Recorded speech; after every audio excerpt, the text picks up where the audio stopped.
All right.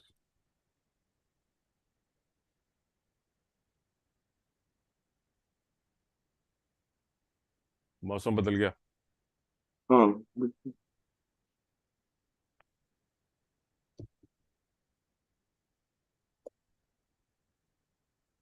All right. So let's move on to the series LCR. inductor, capacitor, or circuit. So again, you have a series circuit.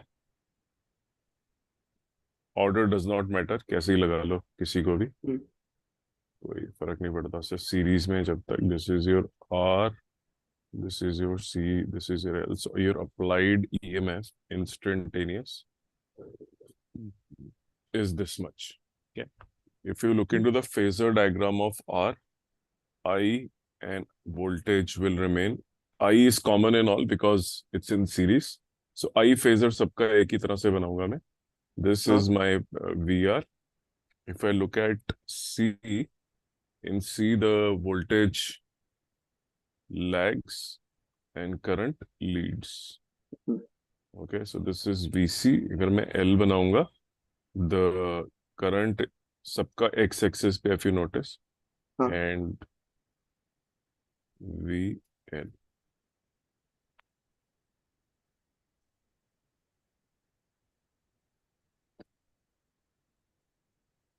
ठीक है.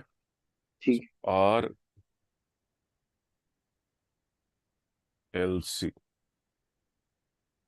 तो इसमें the voltage, when it gets split instantaneously, some part goes to VR, some part goes to VC plus VL. And remember, this is not algebraic addition again. This addition is phasor addition, which means the phasor is leading, lagging, will also be taken into account. Now, how will it actually look? Briefly, although we will cover the detail. Supposingly, you have a situation where this is your VR and the capacitor inductance is very high, capacitive. Okay. So your the VC which you get is a long VC, and the inductor is not a very large inductor. So the inductor voltage looks like this. If you notice, VC is very large as compared to VL, right? Because of the reactance. I to sab mein same hai. I multiply by XC, and this is I multiply by XL. If you notice, the phasor length VL is very small as compared to VC. This is because current though is same and the reactance of XC is much higher, which means 1 by omega C is very large as compared to omega L.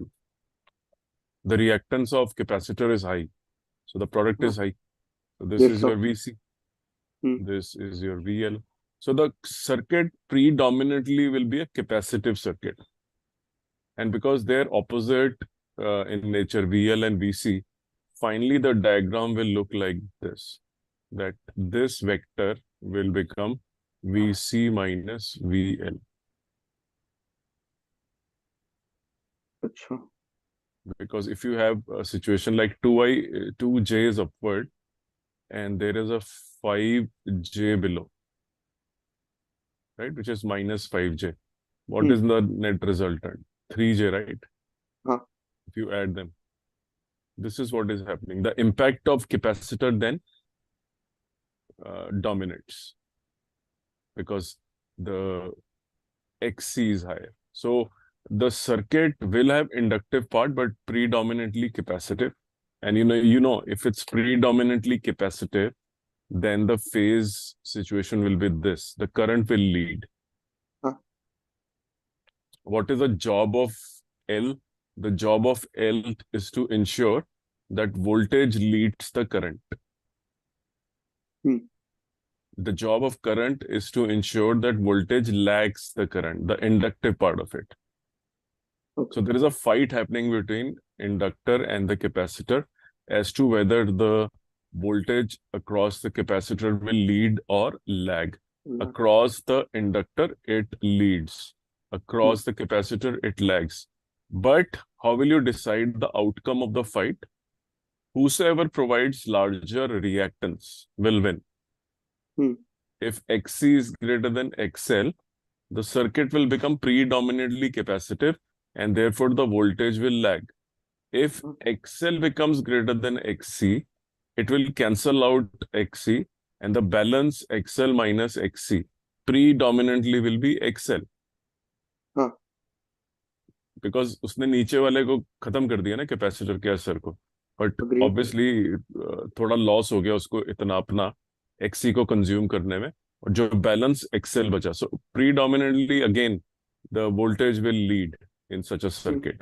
So we will say, okay, the circuit is RLC, but its behavior is predominantly decided by who wins out of these two. If XC becomes greater than XL, predominantly the circuit is capacitive reactance. If L wins over C, the circuit is predominantly inductive. So although you will see three elements, but the predominant behavior and there may be a situation where XL becomes equal to XC. Both probable, but they're opposite in nature. XL wants to have voltage above the current, whereas XC wants the voltage to be below the current. Yes, sir. They may become equal vectors. 2J minus 2J, resultant is 0, which means omega L is equal to 1 by omega C. So omega square is equal to 1 by LC. So that means both will cancel each other and the circuit will become predominantly resistive only because the two reactances cancelled each other. This condition is also known as the condition of resonance. Yes, sir. Yes. I hope it made sense. जल्दी बता दिया मैंने, but hopefully it made sense to you कि हो क्या रहा है अंदर.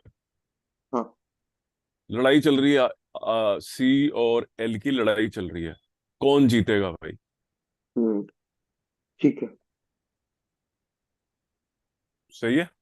Yes, sir. All right. So let's draw some diagrams. Let's say, can you try drawing a phasor diagram? Try करो. When VL is greater than VC. Let me give you an example. So this is your argon diagram or phasor diagram or whatever you want to call it. Now VL is greater than VC. It has been established, which means the inductor is going to win. If the inductor is going to win, you already know what happens in that, right? Voltage will tend to lead. So let's say I draw this, and this is my VR.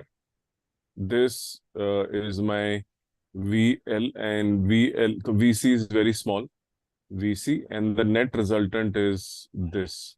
So it is VL minus VC, this part. So impedance is going to be equal to R square plus VL minus VC whole square ka under root. Impedance is always the square of the resistance plus square of the sorry, we have to write XL minus XC, not voltage. Okay?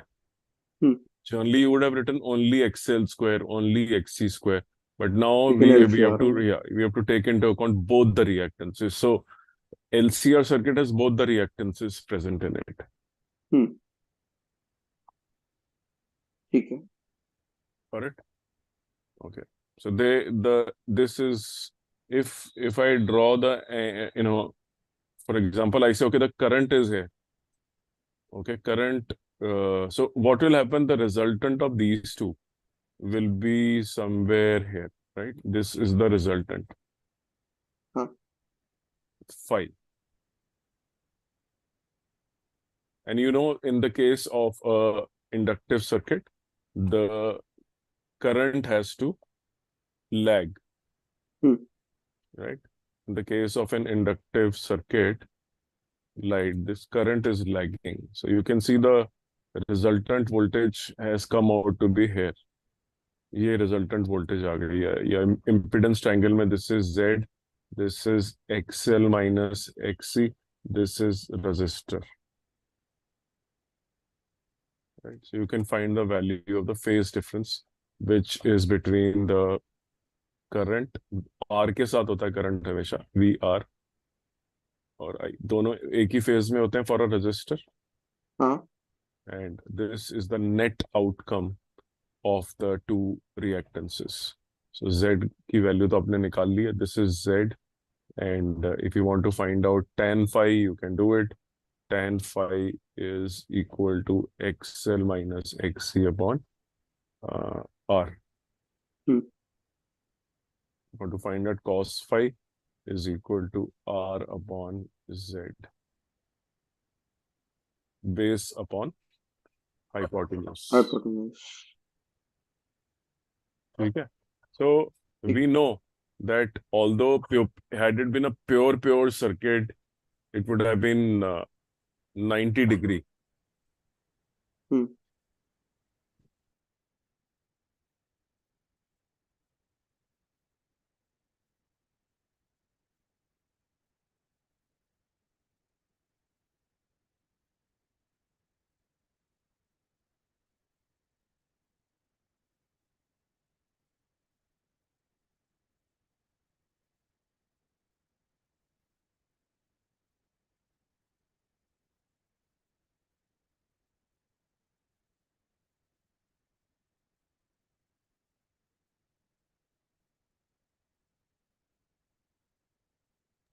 So let's say we have to write the equation now of instantaneous values. ठीक है? ठीक है So we have been able to find phi. Our main, see, E was applied on the circuit and got distributed as instantaneous voltage across three elements. Hmm So I applied a voltage. Since in the previous discussion, I took that the circuit is mainly inductive, so current will be written as I naught sine of omega t minus phi, right? So हाँ it lags.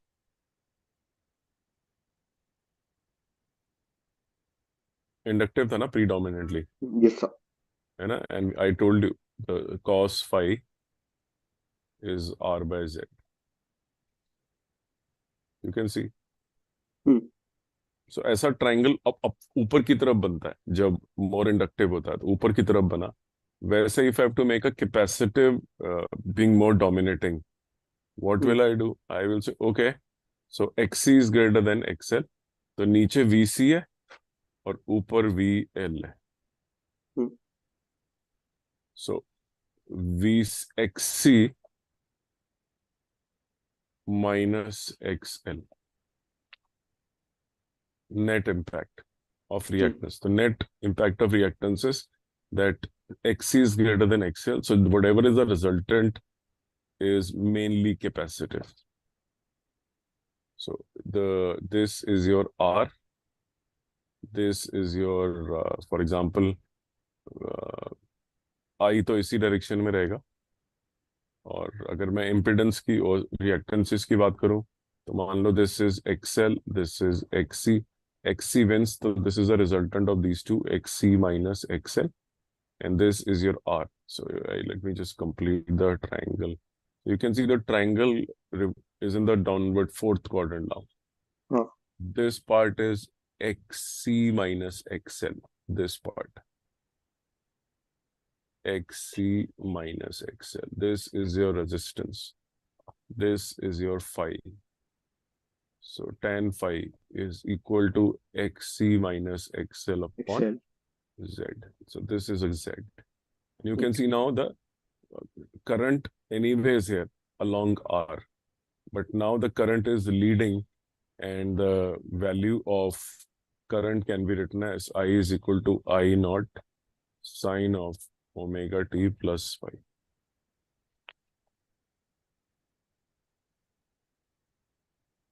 Lagging, leading.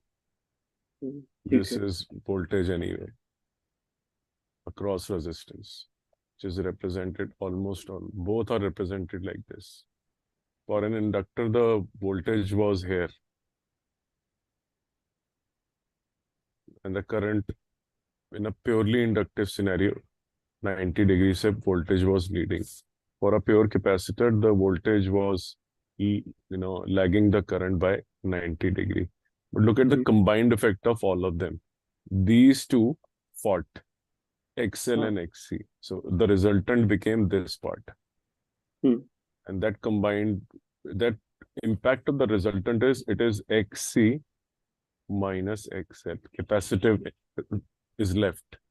Yes, sir. Inductor was very small. This is the resistance. You apply Pythagoras theorem, you can find Z is equal to R square plus XC minus XL whole square.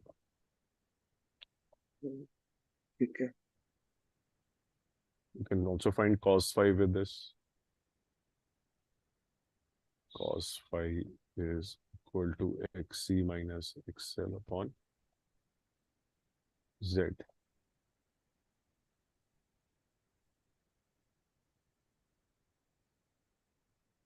You can see the angle, which is leading angle, makes an appearance in the first quadrant.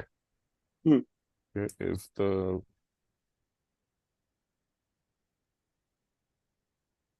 like this, and in the हाँ. capacitive it looks like this.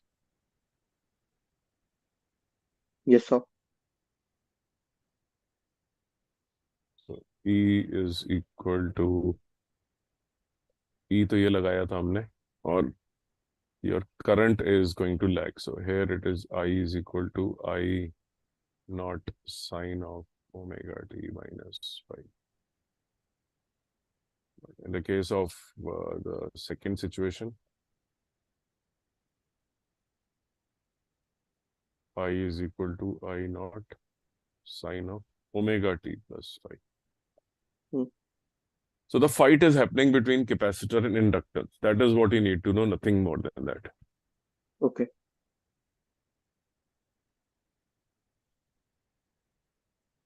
You can see tan phi I've written it as Xc minus XL for capacitive reactance resultant. Hmm. Obviously, Xc wins, Yes, so sir. it brings down everything.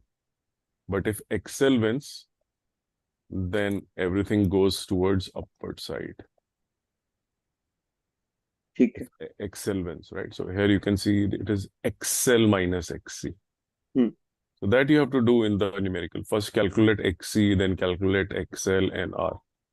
And then see, okay, out of these two, who is bigger? So for example, this comes out to be 500 ohms. This comes out to be 550 ohms. So the net हाँ. is 550 minus 500 ohms, and inductive, because only inductive reactance is left of 50 ohms. Hmm. Got it? Yes, sir. Not very hard. If you see हाँ. there is a fight happening, if this is what is left of it, that this is inductive in nature. If this is inductive in nature and this is what is left of it, then it is an ordinary RL circuit. Hmm. That's all. Yes, sir. RL series circuit ही तो बचा, फिर और बचा गया उसके अंदर. नहीं. अगर उल्टी तरफ आएगा तो प्योर आरसी सर्किट सीरीज वाला आ जाएगा, जो हम ऑलरेडी कर चुके हैं. Hmm. ठीक है. ठीक है. Next. So I just briefly touched upon resonance condition of resonance condition of series LCR circuit. Okay. Circuit. Now, what is resonance essentially is, so you can see that we can get current value in both when the capacitor wins or inductor wins. You can find the value of the current using this, okay? In the circuit. We know Hmm. the E value, so we can find RMS. We know the Z also, and we can find the RMS also. But the point is, what you need to focus on is, can there be a condition for us to make the current maximum in an LCR circuit? So what is our goal?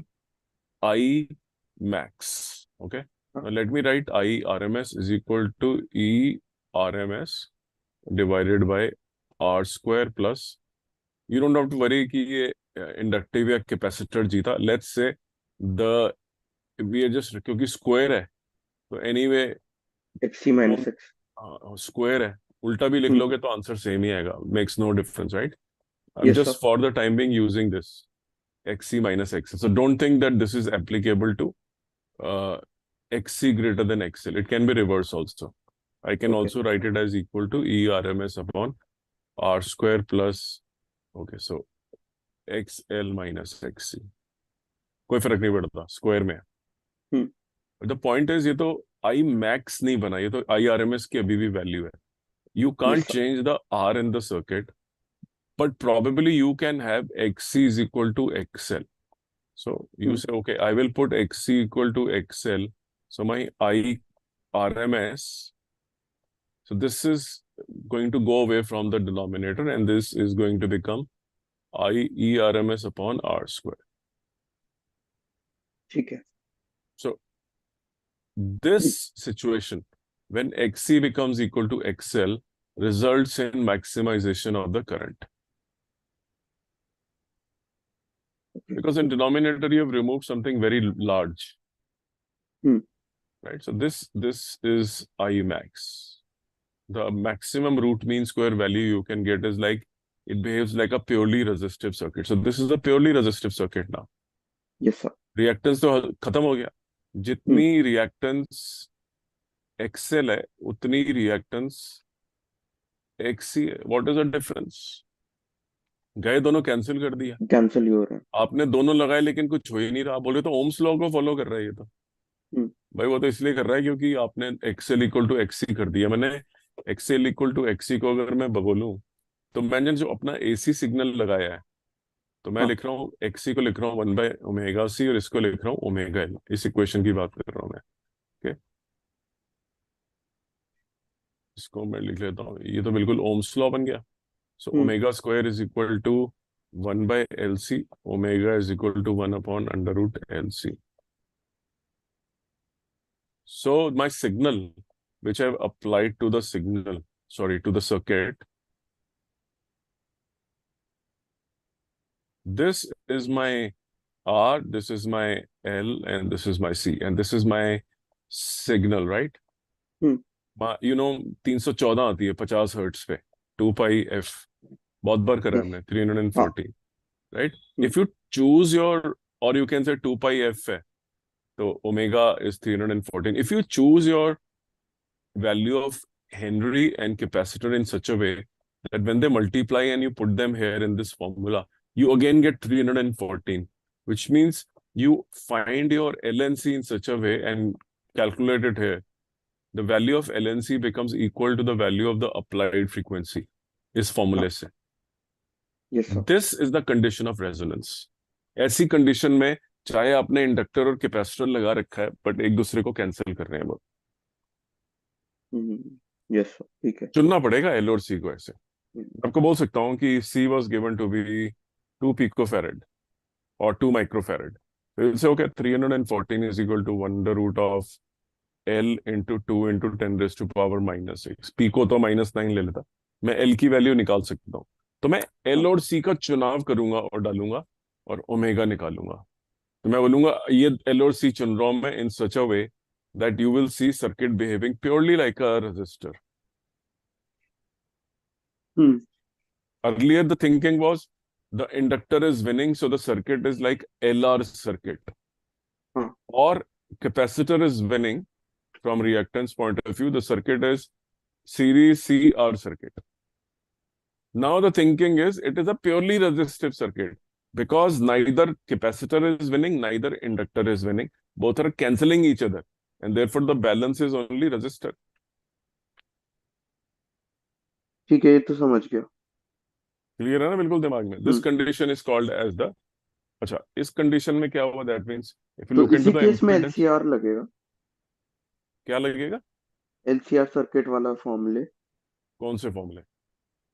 जैसे जो हमने ऊपर पढ़े हैं, root R square minus XC minus X. हाँ, but remember इसमें ये फर्क ये आ गया कि ये एग्जिस्ट ही नहीं करता ना, हाँ. तो ये सिर्फ रह गया एट रेजोनेंस। अच्छा. रेजोनेंस में तो एक्सी माइनस एक्सएल एग्जिस्ट ही नहीं करता। हम्म, ये वाले फॉर्मूले तो तब लग रहे हैं ना जब कोई ना कोई जीत रहा है। अच्छा, ओके इसी का ओके। स्पेशल केस है, अच्छा अच्छा। इसका स्पेशल केस रेजोनेंस है। ओके ओके, समझ गया।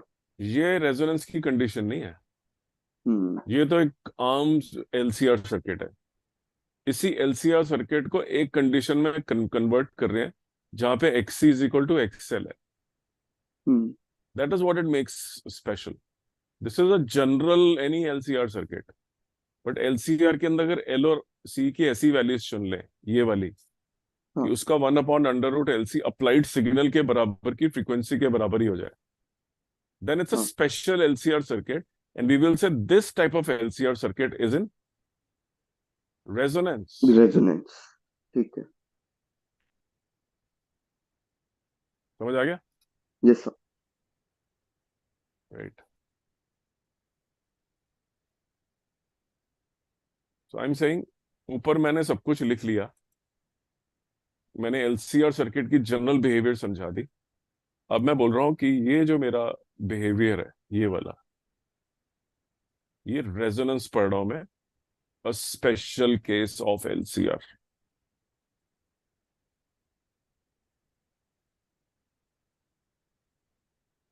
ओके। जहां पे एक्सएल इक्वल टू एक्स सी हो जाता है। हर एलसीआर सर्किट में तो नहीं बराबर होता ये, नहीं। नहीं होता है। एक स्पेशल एलसीआर सर्किट जहां पे XL is equal to X C है। क्वालिटी क्या है? बेसिकली आई को मैक्सिमाइज करना। हम्म करंट बहुत ज्यादा बढ़ा दिया, कैसे बढ़ाया? डिनोमिनेटर में से इन दोनों को खत्म ही कर दिया, जो भी वैल्यू थी, बोला XL equal to X C, तो E R M S is only R. तो आई मैक्स की वैल्यू देखो क्या आ गई।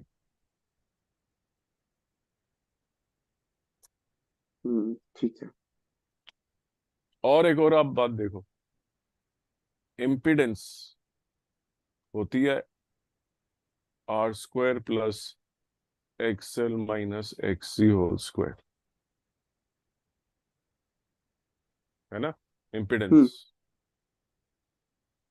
नाउ एक्सएल माइनस एक्ससी को तो हमने जीरो ले लिया है, खत्म कर दिया। हाँ। तो my impedance is only this much, so hmm the circuit is purely resistive, one. So I can say circuit is purely resistive now during resonance. This is a condition of resonance.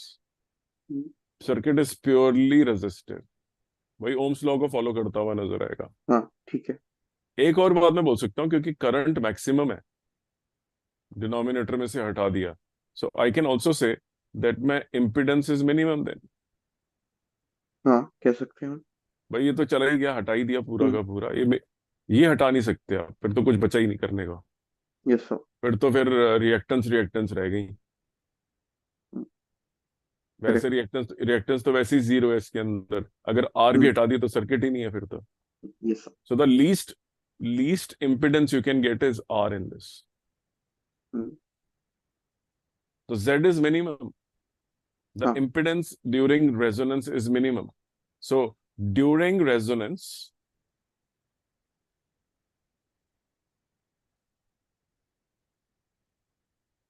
impedance is minimum. minimum, and during resonance the current is, maximum. yes,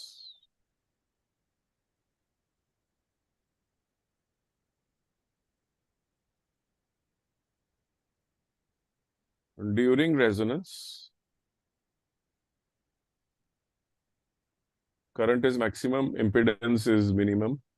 और क्या बोल सकते हैं हम during, अच्छा ये दोनों ही हो गए, current is this, current is this, during resonance XL is equal to XC and the signal frequency, and these two also become equal।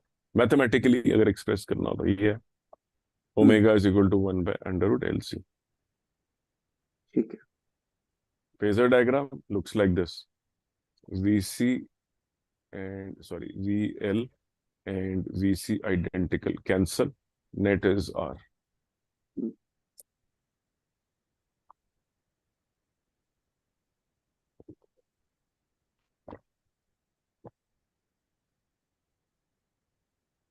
ठीक है।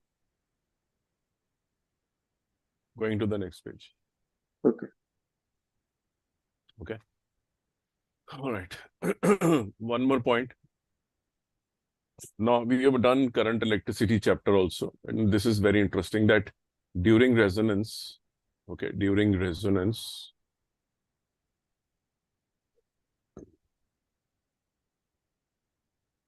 since during resonance, during resonance,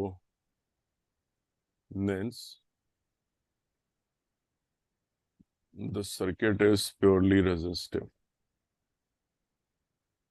ठीक है? Therefore, the dissipative power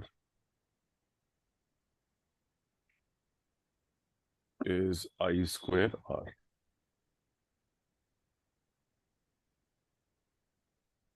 ठीक है? ठीक है। And is maximum possible dissipation. देखो आपका करंट मैक्सिमाइज हो गया इस समय।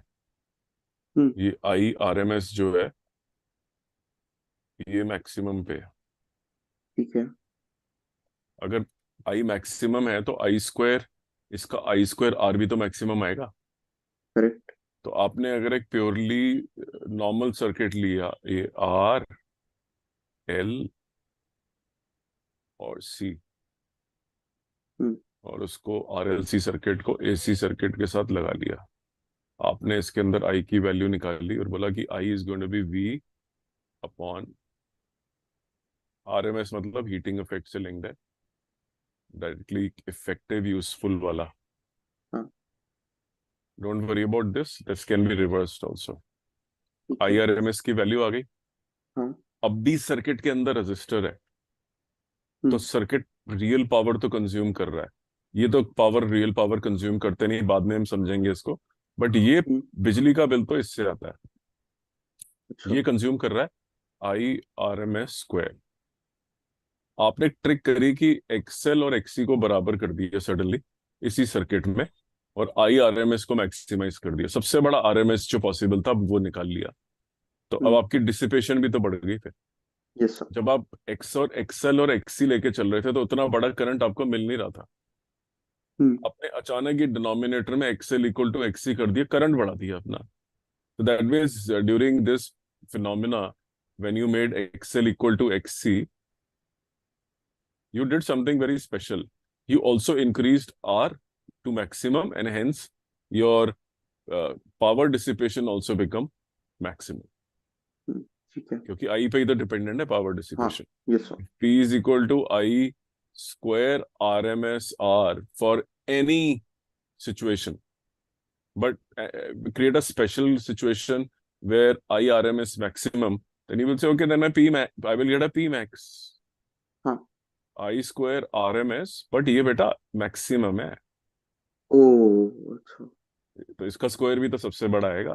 एक ठीक है। एल ठीक है। और सी सर्किट में आप अलग अलग एल और सी की वैल्यूज से अलग अलग आई निकाल सकते हो, क्योंकि आई निकालना तो बड़ा इजी है। I is equal to V upon Z is equal to V upon R square plus XL minus XC whole square. आप यस सर। बदलते रहो अलग अलग, कभी एक्सएल को बहुत बड़ा कर दो, एक्सी को, तो आई तो रहेगा ना। लेकिन आप अगर इसी को खत्म कर दोगे तो suddenly your current will jump. You will find that the heating effect is very high because the current has become very very high, and in the circuit you have only R left. हाँ। Yes sir. तो आई और आई बहुत बड़ा हो गया, तो आई square are भी बहुत बड़ा हो जाएगा। अगर प्योरली रेजिस्टिव नहीं बनाओगे और रेजोनेंस नहीं करोगे तो आई की वैल्यू उतनी हाई तो नहीं जाएगी, क्योंकि ये तो नहीं। रहेगा। Yes sir. भाई I can write I is equal to for example V upon under root of 25 square plus 75 square. ये मेरी रिएक्टेंस है नेट, दोनों को सब्ट्रैक्ट करने के बाद ये मेरा आई आर एम एस आ रहा है। दूसरी सिचुएशन में मेरा आई आर एम एस में ये आ रहा है वी अपॉन 25 स्क्वायर। ये तो छोटा सा करंट है, हाँ। ये कितना बड़ा करंट हो गया, वी बाई 25। इसकी वजह से जो हीटिंग इफेक्ट होगा आई स्क्वायर आर वो बहुत बड़ा होगा, करेक्ट। इसकी वजह से बहुत छोटा होगा। डाउट कुछ? नहीं।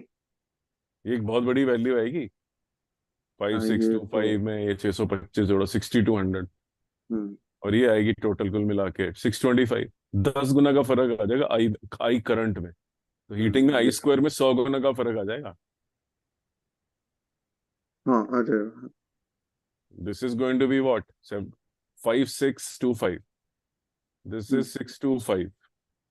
50 12 6200 करीब 6400 लगाओ। 80। हम्म। ये 25 है। 80 और यस। 25 में सॉरी 3 गुना का फर्क है। 25 3 टाइम्स कम हो गई current. The current is 3 times low, then the heating effect is 1/9 I square. Correct. हाँ। So this also has an impact on how much. So if you're using a circuit in your company like this, and you have a lot of loads in your company which are inductive and capacitive, factories होती है ना, वहां पे हम्म। Load होते हैं inductor और capacitor वाले। हाँ। हमें हमें तो पता नहीं होता। Yes sir. So your bill is going to be low, but a lot of wastage is happening. You are not able to run your R effectively. R को नहीं मिलेगा बहुत कुछ, आर को बहुत कम मिल पा रहा होगा। हाँ। अगर आपने अपनी फैक्ट्री में XC is equal to XL कर दिया, तो ज्यादातर लोड जो है रेजिस्टर्स को मिलना शुरू हो जाएगा। हम्म। अज्यूमिंग कि आपके सारे लोड रेजिस्टर ही हैं, बहुत सारे जिनको चाहिए थी, लेकिन because of presence of XC and XL current ही छोटा मिल रहा था। Yes sir.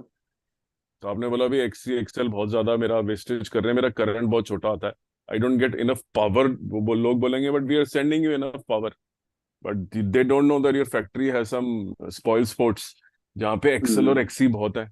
यस वो सर। करंट को गिरा रहे हैं, इसलिए आपकी नेट पावर जनरेशन जो एलिमेंट्स में वो कम हो रही है। मेनली आपका लोड आ रहा है, लेकिन आप बोल रहे हो मेरा आर को कुछ मिल ही नहीं रहा। बोला जी आप अपने एक्सी एक्सेल को खत्म करो फिर। ठीक। ठीक है। ओके। ठीक है। Tell me one thing, if I were to draw the voltage triangle for an LRC circuit in resonance. बनाना वोल्टेज ट्रायंगल फेजर का, give it a try, I will tell you something. So you have to okay. draw a voltage triangle of LRC circuit in resonance. Try करना जरा, हर एक के across क्या क्या voltage को split दोगे। अच्छा। Give it a try. Try to make it. Hmm. There will be good insight for you.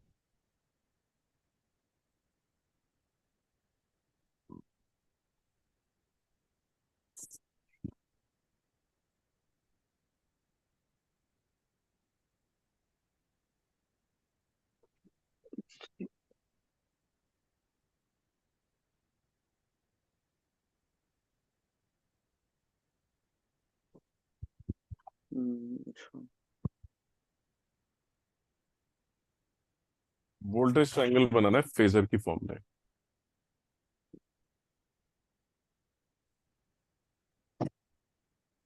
So voltage across register ऐसे बनती है, हाँ। अक्रॉस इंडक्टर ऐसे बनती है, अक्रॉस कैपेसिटर ऐसे बनती है। Hmm. Do you see that VC is equal to VL है, एक दूसरे के बिल्कुल ऑपोजिट है। द हाँ। Phase angle between them is how much? 180 degree. है ना? हाँ। This is what I wanted to tell you. अच्छा। ओ, ठीक है। ओके।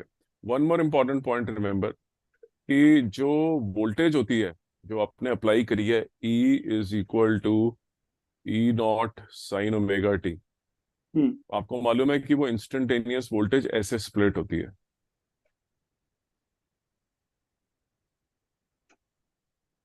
डिपेंडिंग ऑन कौन बड़ा है ये तो वो डिसाइड होगा, इंडक्टिव है कैपेसिटर है, राइट। अब VL माइनस VC, ये तो खैर अलग ही एक्सिस पे है, J पे है, और हाँ। ये I एक्सिस पे है। मैं वेक्टर फॉर्म में लिख रहा हूँ इसको IJ में, राइट। तो कॉम्प्लेक्स ठीक है। नंबर यूज होते हैं, बट ठीक है अभी मैंने ये यूज कर रहा हूँ। तो मतलब अगर मैं लिख दूं ना 2 + 3I, हम्म। तो this part is inductor, this part is pure resistor, but मैंने कैसे? IJ यूज कर लिया। आई कॉम्प्लेक्स नंबर की तरह यूज कर सकते हैं। 3 रिप्रेजेंट्स इंडक्ट वो रिएक्टेंस। अच्छा। ठीक है। ठीक है, but anyway forget it for a while. मैंने अभी आई और जे यूज कर लिया सिंप्लिसिटी के लिए। Now notice that when the condition of resonance happens, when hmm the condition, और न्यूमेरिकल के थ्रू पता चलेगा, when the condition of resonance happens, something very strange happens during this. If you calculate the voltage along VL and VC को calculate करो आप, so VL तो आपका definitely I into XL होगा. हम्म Now I is maximum at that point and is given by the E RMS divided by R, क्योंकि purely resistive बन चुके हो आप, हाँ। into XL. Yes sir. I will remove this, cross और XL confusion हो जाएगी. Similarly, if you go to the voltage across the capacitor, it is E RMS into R. This is your current, multiply hmm by XC. ठीक है? ठीक है। All right. आप इनकी values अगर कैलकुलेट करोगे, you will find that value of VL and VC RMS is very large as compared to ERMS. ये resonance की बात कर रहा हूं मैं, एट रेजोनेंस. तो आपने दे रखी होगी 220 volt hmm as a RMS, root mean square. लेकिन आप जब वोल्टेज के अक्रॉस निकालोगे ना, सॉरी हम्म इंडक्टर के across at resonance, you will find की बहुत बड़ी वैल्यू आ रही है 220 के मुकाबले. मैग्निफिकेशन हो जाती है. कैसे? अभी देख पता, मैथमेटिकली पता चलेगा वो. और अच्छा। वीसी के अक्रॉस भी वो होता है, लेकिन नेट इफेक्ट तो जीरो ही है, because 180 degree out of phase है. तो इंडिविजुअल मैग्निफिकेशन तो मिल जाएगी आपको. If you hmm go and measure इधर voltage here हाँ। as your VL, and you go and measure the voltage across capacitor, you can calculate VC. Individually they're very high, but they're equal, so they cancel also. Okay. ठीक है, मतलब एक factual information बताता हूँ मैं. Numerical में तो दिख ही जाएगा आपको कि कैसे ये मैग्निफिकेशन का काम करता है. हम्म जब रेजोनेंस होता है तो ये यही नहीं होता कि वो जी the impedance becomes minimum, resistance high power, ये वो ऐसा ही नहीं होता. Voltage magnification in series resonance circuit is also is going to happen. कि जो आपकी जो इनपुट साइनसॉइडल वोल्टेज है, उससे कई गुना ज्यादा आपको वो मिल जाती है value across the individual components, which are namely the inductor and capacitor. अभी हमने एक कैपेसिटर। चीज हाँ। नहीं पढ़ी, क्वालिटी फैक्टर. जब हम वो पढ़ेंगे तो पता चलेगा हमें, but for the time being keep it in your mind. यार अगर मुझे सीरीज सर्किट के बारे में कुछ बताना है लोगों को, हम्म हम बोलेंगे गिव द मेजर पॉइंट्स. सो से the resonance. Okay, one more point before I list down those things is, when you put XL is equal to XC to create the resonance condition and to minimize the impedance and maximize the current, you wrote omega L is equal to 1 by omega C, omega square is equal to LC, omega is equal to 1 by under root LC. Now this is called as a resonance frequency. Hmm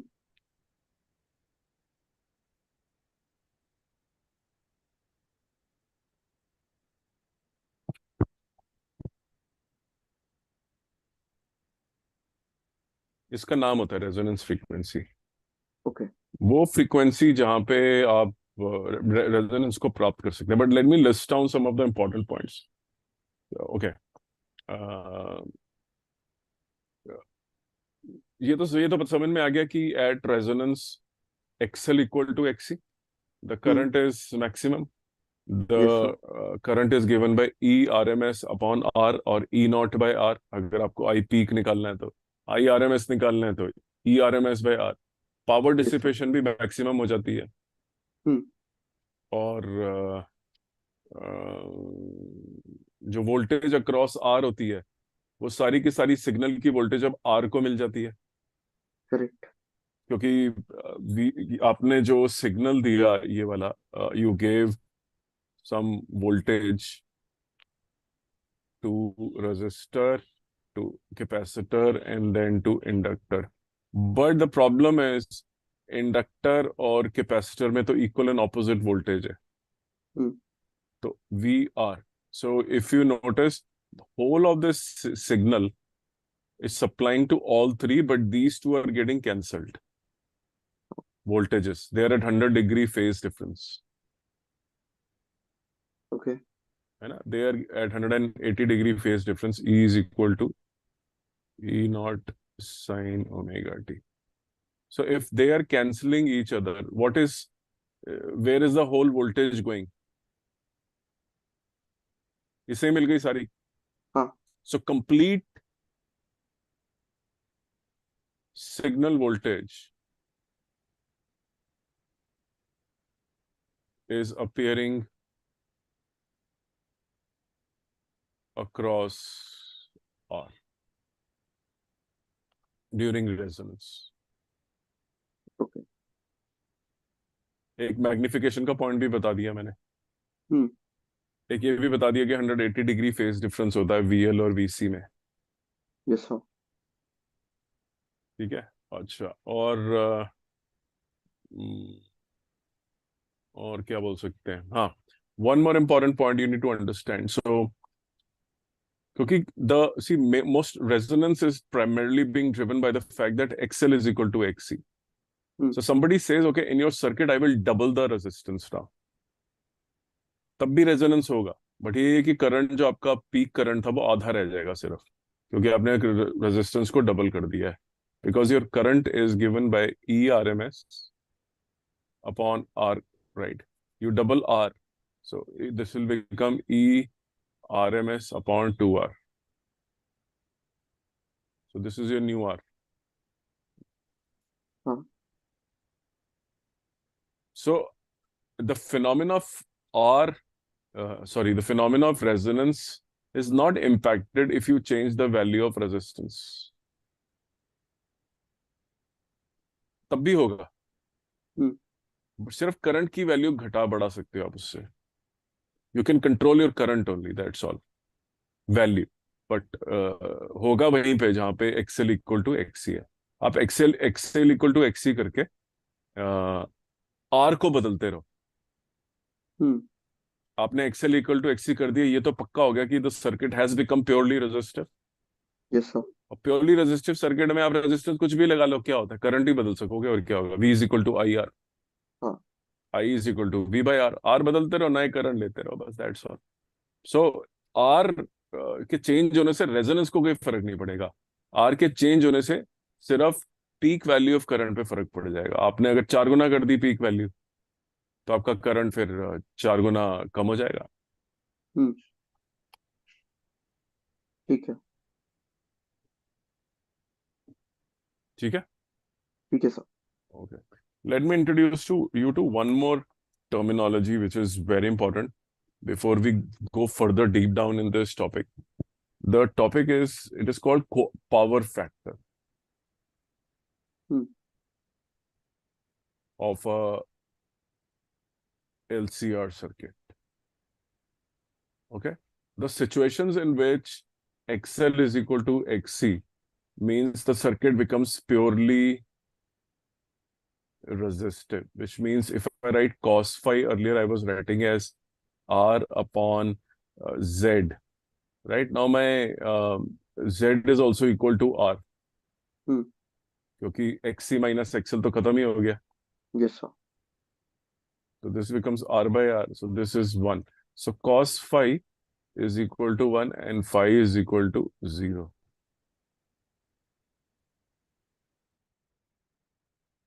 So during resonance,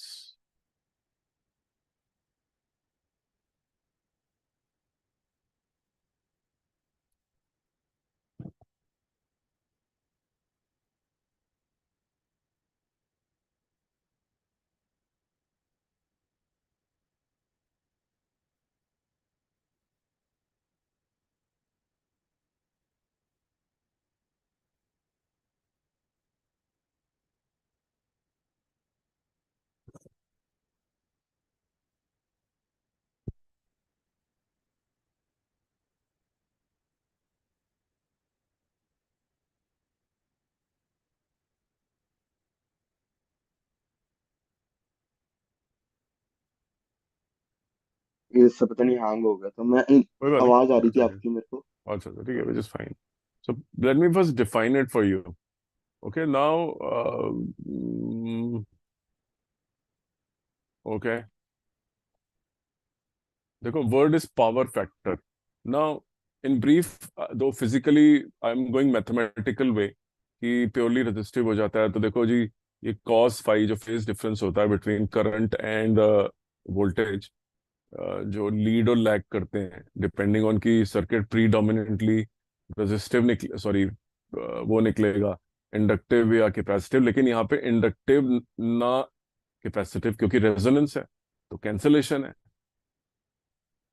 resonance पे तो ना circuit purely inductive ना purely resistive, sorry, capacitive है। Purely तो हो भी नहीं सकता क्योंकि आर है। हाँ। मैक्सिमम वर्स्ट सिनेरियो में या तो आर एल बनेगा या आर सी बन जाएगा, ये सब। और तो कुछ होने नहीं वाला सर्किट के साथ। हम्म। तो ऐसी सिचुएशन में जहां पे आपने एक्सएल इक्वल टू एक्सी कर लिया, तो आपका सर्किट प्योरली रेजिस्टिव बन गया। तो आपने बोला देखते हैं फेज डिफरेंस कितना आता है आई और आर में। वैसे तो सॉरी, ई और आर में, ई एंड आई में। ई हाँ। Is the applied signal, I is the generated current. उसी से ये डिसाइड सब। करते हैं ना लीड लैग। लेकिन दोनों ही प्योरली रेजिस्टिव सर्किट में क्या लीड लैग, दोनों there is no phase difference. नहीं। तो cos phi is equal to r by z, and cos phi is equal to 1 and phi is equal to 0. So z is ठीक है। equal to r. Hmm. Z is equal to r हाँ। square plus xl minus xc square. Resonance पे खत्म हो गया ना, zero बन गया है, तो बोथ आर इक्वल। हम्म। ये सब। So what is the value left? और ट्राइंगल से मेरे को मालूम है cos phi is equal to p by r by z. हाँ। So r by r, so cos phi is equal to 1. So during resonance cos phi is 1. ये जो हम्म। cos phi होता है ना, जिसको हम कई बार लिख चुके हैं सब में, इसको बोलते हैं power factor of the circuit. Okay. इसमें आई विल, और ये भी बोलता रहा हूं मैं कि भाई ये तो इंडक्टर और कैपेसिटर ये तो पावर कंज्यूम करेंगे ही नहीं। Hmm. Actually in an LCR circuit what goes on is this.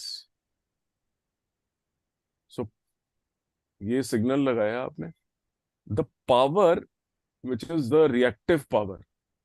Resistive power तो हमने पढ़ ली, डिसिपेटिव, सॉरी, ये वाली आई स्क्वायर आर, ये हाँ। तो 10th स्टैंडर्ड वाली है। ये बट सब। यहाँ पे जो पावर होती है वो मैग्नेटिक फील्ड और इलेक्ट्रिक फील्ड की फॉर्म में स्टोर्ड होती है, और आपस में घूमती रहती है इन दोनों के बीच में okay. At a frequency which is the resonance frequency, 1/√LC की फ्रीक्वेंसी से। जैसे सिंपल हार्मोनिक मोशन होता है, हम्म। स्प्रिंग का ऐसे ऐसे स्प्रिंग हिलता रहता है ना नीचे ऊपर, ये सब। या ऐसे घड़ी ऐसे पेंडुलम ऐसे ऐसे हिलता रहता है, वैसे ही इसमें भी energy oscillates between the inductor and the capacitor.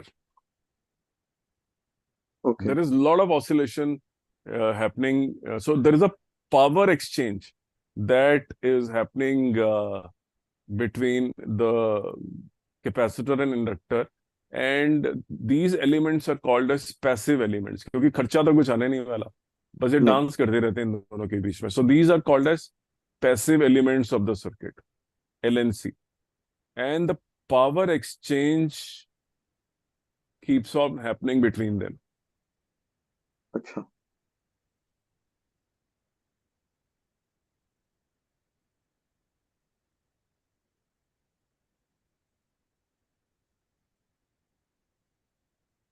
ठीक है? And we say that uh, they are passive. तो एक्टिव कौन हुआ? रेजिस्टेंस. रजिस्टर। एक्टिव एलिमेंट कौन है सर्किट के अंदर? रजिस्टर। रेजिस्टर. ये एक्चुअल पावर कंज्यूम करता है। ये तो सिर्फ मैग्नेटिक फील्ड में पावर बनती है इसके अक्रॉस इंडक्टर में, और फिर वो रिलीज करके इसको भेज देता है। जब इलेक्ट्रिक फील्ड पूरा बन जाता है इसके अंदर, इसको वापस भेज देता है। तो यहाँ तो ये जो पैसिव एलिमेंट्स हैं, they are only exchanging reactive power between them. So power is also two types. One is reactive, which is oscillating between the inductor and capacitor. The other is real. Now the real power is I square R and is hmm. associated with the active element. And the हाँ। reactive power is in LNC but keeps on oscillating. ये कोई consume नहीं होती है, ये magnetic field और electric field बन बन के पावर एक्सचेंज होता है। ये दोनों आपस में एक दूसरे को भेजते रहते हैं. लेकिन ठीक है। बिजली का बिल यहाँ से आता रहता है। अच्छा। बहुत डिटेल है, इतना काफी हम्म। है आपके लिए समझना कि काम चला लो अपना। और one more, because I introduce the word, I will just repeat. So this cos phi in all the circuits we were studying was the power factor. Yes sir. वैसे अगर जब हम पढ़ रहे थे एलसीआर सर्किट, जब हमने रेजोनेंस भी नहीं पढ़ा था तब, तो हमने बोला था एक आरएलसी सर्किट के अंदर the cos phi can be written as R by Z. Hmm. तो this is your resistor, capacitor,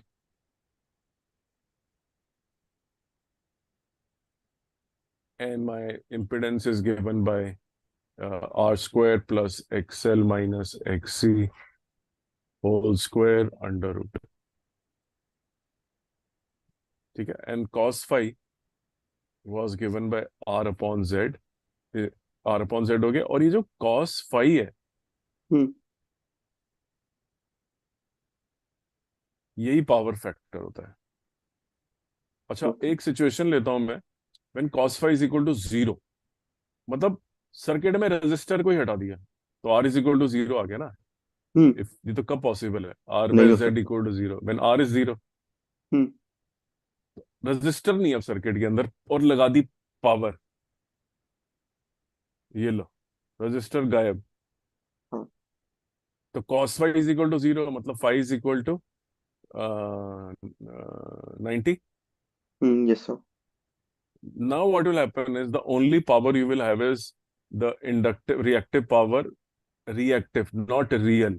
real power होती है रेजिस्टर में, असली पावर जिसका खर्चा पानी आता है। दूसरी पावर को हाँ। इमेजिनरी या रिएक्टिव पावर बोलते हैं, रिएक्टेंस से। हम्म। इन दोनों में क्या होगा, पावर सिर्फ डांस करती रहेगी, ऑसिलेट इन दोनों के बीच में। अच्छा। दैट्स ऑल, और कुछ नहीं होने वाला, कोई खर्चा नहीं आएगा आपका। और आपको मालूम है the phase difference is 90 degree hmm. Between, देख लो, ये मैं वी आर बना रहा हूँ, ये मैं वी सी बना रहा हूँ, ये मैं वी एल बना रहा हूँ। करंट मेरा ये रहा, यस सर। है ना। और depending on who wins, maximum to maximum, अगर इंडक्टर जीत गया तो ऊपर की तरफ बन जाएगा ट्रायंगल। और यहाँ तो कुछ है ही नहीं बाय द वे, नहीं। क्योंकि रेजिस्टेंस ही गायब है। तो वी आर क्या यस है, सर। कुछ भी नहीं है। जो है वो ये है, ये और ये। हम्म। तो phi is 90 degree, which means जो भी आपका करंट है वो, और ये, तो आपका जो आई होगा that will be given by E applied divided by XL minus XC whole square. Resistor गायब। हम्म। या तो आप नेट एक्सएल बड़ा होगा तो आप नेट इंडक्टिव रिएक्टेंस दिखाओगे, अगर कैपेसिटर बड़ा होगा तो नेट कैपेसिटिव रिएक्टेंस दिखाओगे। प्योर रेजिस्टेंस नाम ही गायब है, कुछ नहीं है, रेजिस्टेंस जीरो कर दिया। Yes sir. So in this condition the power oscillates between inductor and the capacitor, इनके बीच में पावर की ऑसिलेशन आपको नजर आएगी। कोई बिजली का बिल नहीं आएगा, ये इमेजिनरी करंट फ्लो करेगा, आई इमेजिनरी, वो जो मैं कॉम्प्लेक्स नंबर से दिखा रहा था, 2 + 3i। लेकिन तो इससे 3 असली में तो बिजली नहीं आएगी ना। ना, जब तक लोड नहीं होगा अवेलेबल, हम्म। रियल लोड, एक्टिव एलिमेंट वाला लोड, पैसिव लोड से कुछ नहीं होता, ये सिर्फ नुकसान ही करते हैं। But note, the phase power factor is 0। That means from, that means the power supply company is supplying power to you with a power factor which is getting, power supply company तो ठीक काम कर रही है, आपकी हाँ। Factory में resistive load ही नहीं है, your power yes sir. Factor is 0, total wastage. Hmm. अगर आपका पावर फैक्टर 0.7 है तो बढ़िया है ना, R बाय बहुत Z अच्छा। Is 0.7, hmm. Because power factor का मतलब है कॉस फाई। Yes sir. और अगर आपका पावर फैक्टर 1 है, जो हमने पीछे पढ़ा, sorry, power factor is 1 which means your resonance की कंडीशन हो गई आपकी, तो हम्म। बहुत ही अच्छा है, सारी की सारी पावर रजिस्टर को मिल गई। हाँ। So you would like the power factor to be highest in your factories. Hmm. जो पावर है वो सारी अच्छी जगह यूज हो, फालतू काम के लिए यूज ना हो। बिल्कुल। तो ये जो दोनों पैसिव एलिमेंट्स हैं, ये क्या कर रहे हैं, एक्सल और एक्सी में दे, लेकिन ये एक नेसेसरी इविल है क्योंकि motor has inductor, it cannot work without magnetic field, हाँ। तो देना पड़ता है।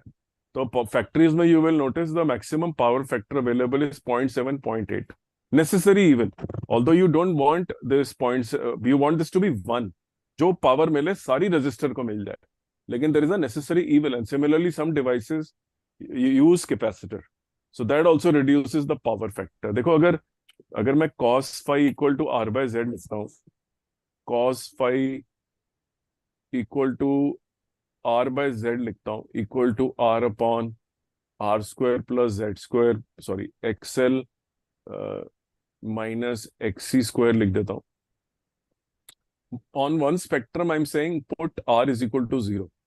So cos phi is equal to 0 and phi is equal to 90 degree.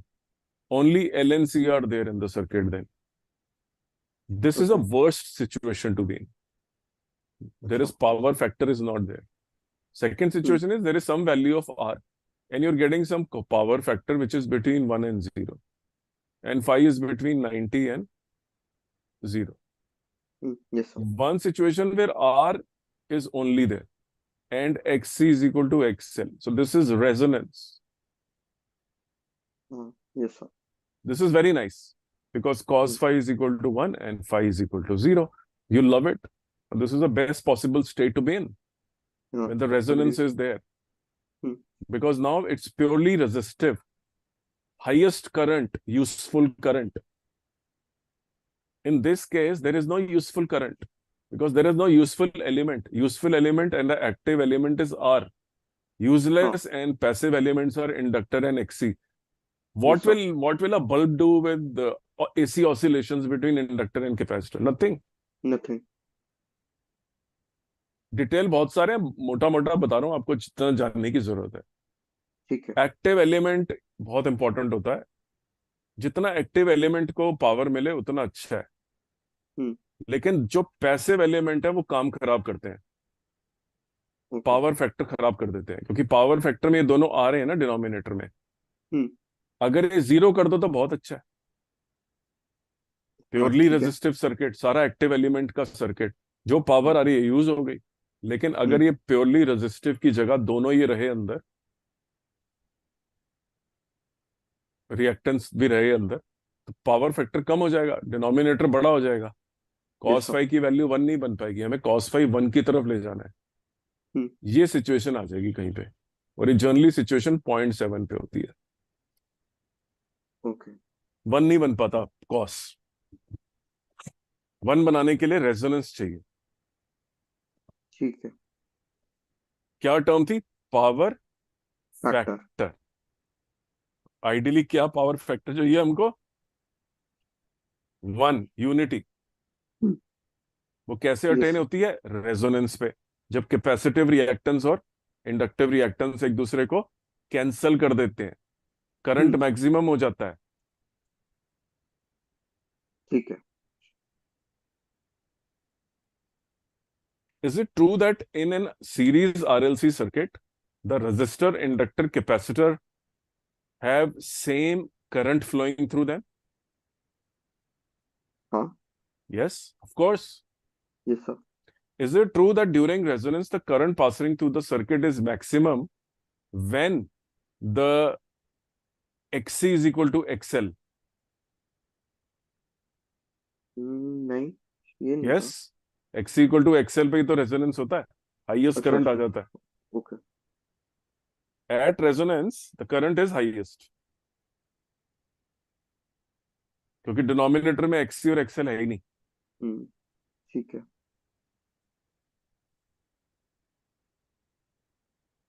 मैं काम करता हूँ, I will not go further, let us stick to this only for a while. ठीक है, मतलब थोड़ा सा ना,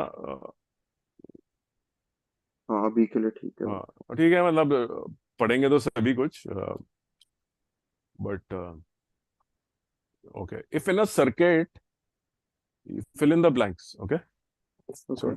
So I'm going to write some things and you will do match the following, okay? Okay. मैं लिख रहा हूँ, लेफ्ट हैंड साइड लिख रहा हूँ मैं, ठीक है? ठीक है।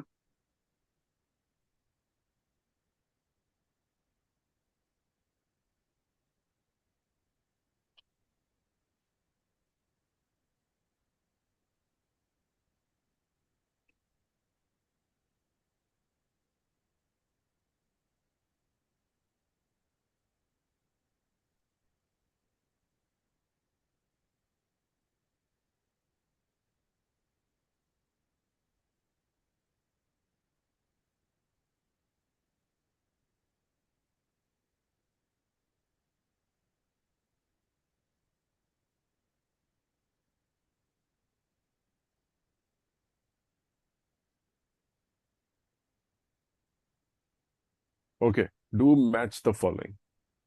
एरो की मदद से हम्म,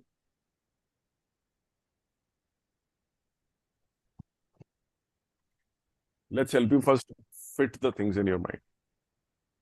just give me 1 second। Okay.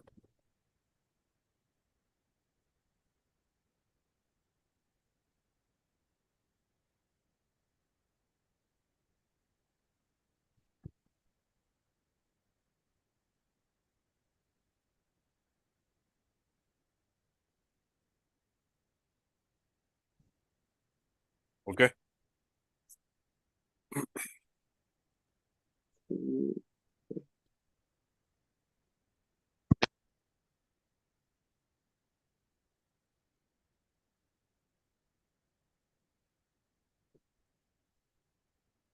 Excel greater than anything not clear please do ask me कि समझ नहीं आ रहा है या लिखा हैंड राइटिंग नहीं समझ में आ रही, एनीथिंग। ठीक। But try this. यस।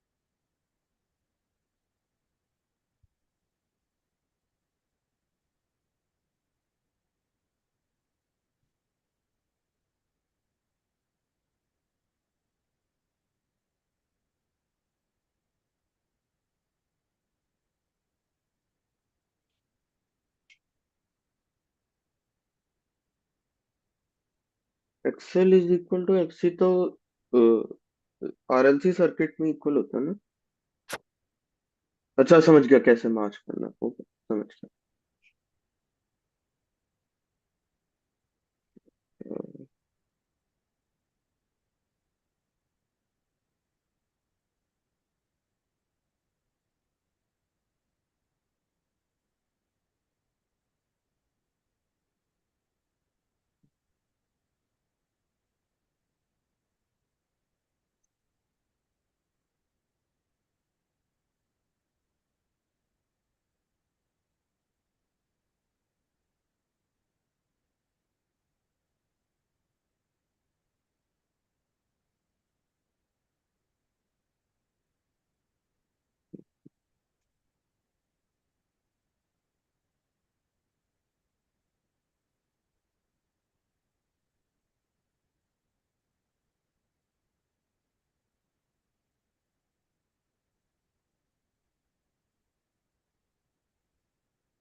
सही है, करेक्ट।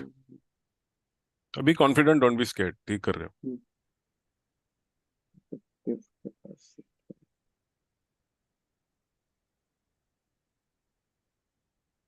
ये सर जो आपने ए ऑप्शन लिखा है वो एलसी सर्किट लिखा है ना? नहीं, एल कॉमा सी, अच्छा अच्छा। Oh, inductor comma capacitor. Okay.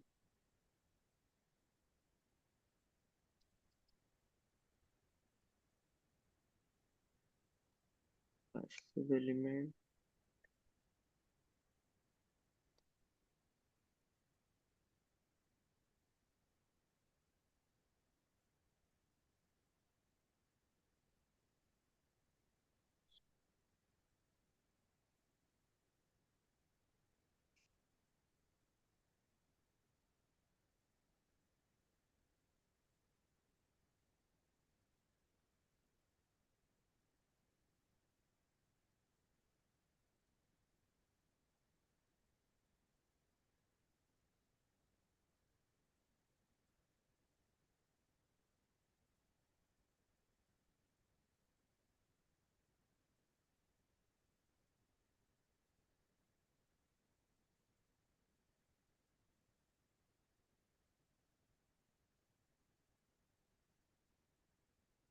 सही है।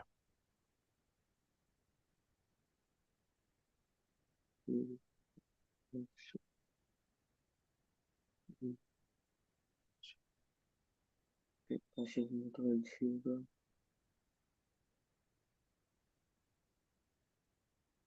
मजेदार है ना, मतलब करने में सोचना पड़ रहा काफी सोचना पड़ रहा है इसमें। है। शुरू में छोटे छोटे क्वेश्चन ही करने हैं, बड़े करने की हम्म, जरूरत नहीं है। बहुत टाइम मिलेगा बड़े करने के लिए। ठीक है। पहले इसको दिमाग में बिठा लेते हैं।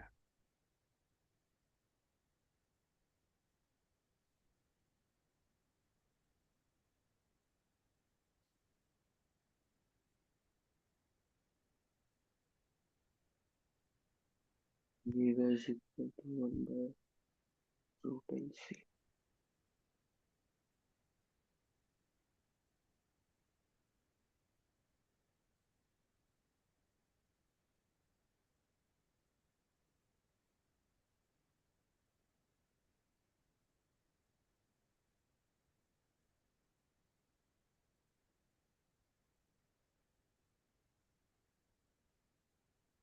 ये तो हो सकता है।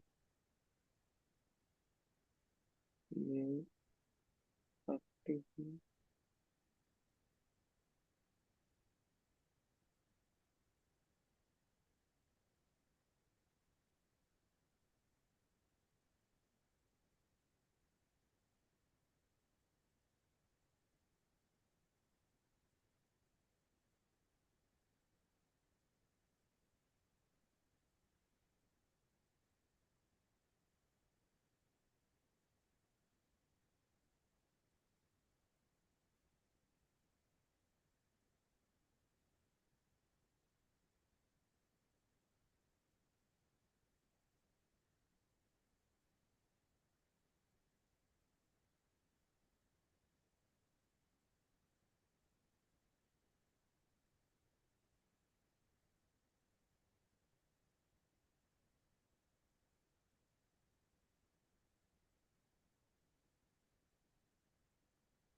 हो गया जी, sir. Let's see. Active element, आपने एक्टिव एलिमेंट्स में क्या डाला है? एक्टिव में सी वाला। This is a condition of maximum power. अच्छा। जब रेजोनेंस होता है, this is a resonance condition, right? Yes sir. R is an active element. Okay. R resistor is an active element. अच्छा।